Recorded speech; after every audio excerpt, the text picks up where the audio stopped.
Virgil, hello and welcome to our partner series there. I appreciate you taking the time to have a quick chat with me this morning. Hey Stephanie, how are you? Not too bad. Listen, I'll jump straight in. I've been chatting to a couple of people through networking, through our customers, etc. And a hot topic is obviously recruitment and the difficulty of recruiting. But is it difficulty recruiting or difficult recruiting the right people?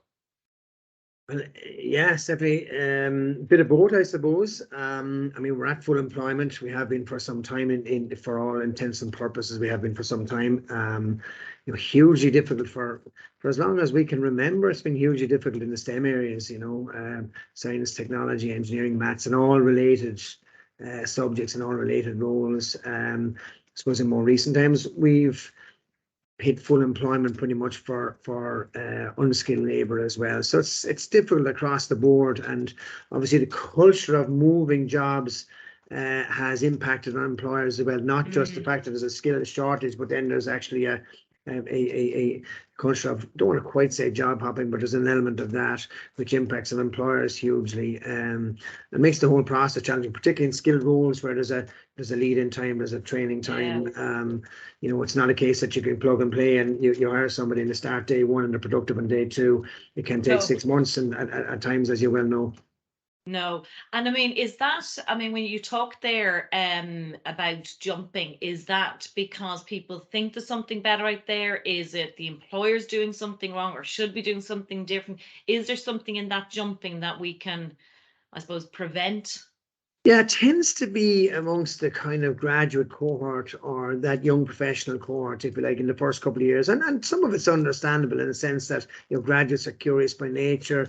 They want to expand their experience and they want to get, the broadest experience they possibly can get. And they don't always find the perfect job, the dream job, the job they want to stay at in their first job. So some of it's understandable, but eventually some do run out of road. And, we'd often see situations, we'd have a 10-year period where a candidate or an employee might have 5, 6, and even 7 jobs, and straight away it's a red flag. And in a full employment market, that's sustainable.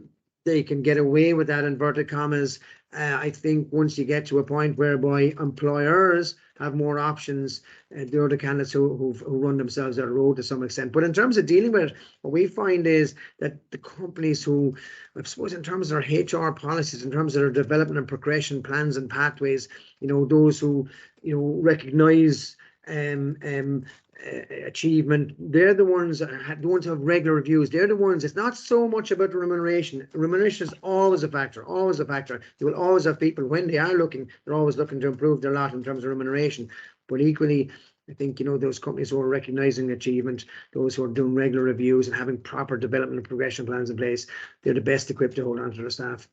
I suppose if I summed up a couple of points there, I've just picked up, Fergal, is I suppose from an employee point of view is just because the times are good now, that there could be a reflection back on your CV of you jumping around the place, and just be careful in the sense that, okay, in your early years, that can be understandable, but as it starts to become a pattern, that's something of a red flag to be concerned for the employee.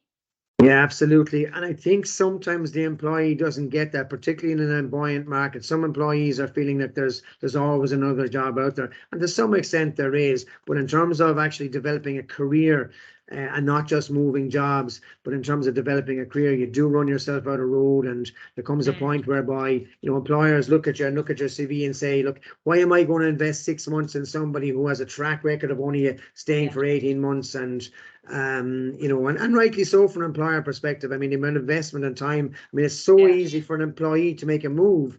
And yet for an employer, it's such an inconvenience. And I use that word, it sounds a little bit crude when you talk about people. No. It's a massive, massive inconvenience in terms of, as you say, in some roles, and we have those roles as well, where it could take, I'm not saying a person isn't productive, but it could be 12 months before they're fully productive. And then somebody leaves after 18 months, and a massive, massive inconvenience and a massive, massive disruption to business.